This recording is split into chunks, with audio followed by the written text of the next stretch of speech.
आम्ही असंच म्हणतो. तर असं आम्ही आमचं म्हटल्यामुळे काय झालं, ते देवेंद्र फडणवीस माझ्या काँग्रेसमध्ये आलेत का?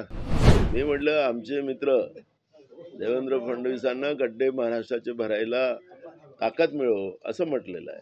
तर ते आमचेच म्हणतो, मी पण त्यांना आमचे मित्र आम्ही असंच म्हणतो. तर असं आम्ही आमचं म्हटल्यामुळे काय झालं, ते देवेंद्र फडणवीस माझ्या काँग्रेसमध्ये आलेत का?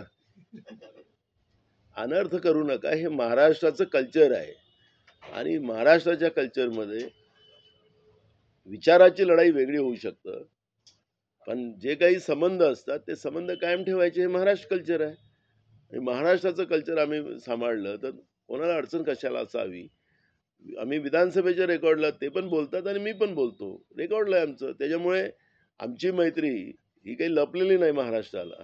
त्यामुळे आम्ही वैचारिक काय असेल आमची लढाई, पण आम्ही दोघंही एकत्रितच आहोत. तुम्ही आमचे म्हटलं तर मग काय ते आमच्या पक्षात येणार आहे?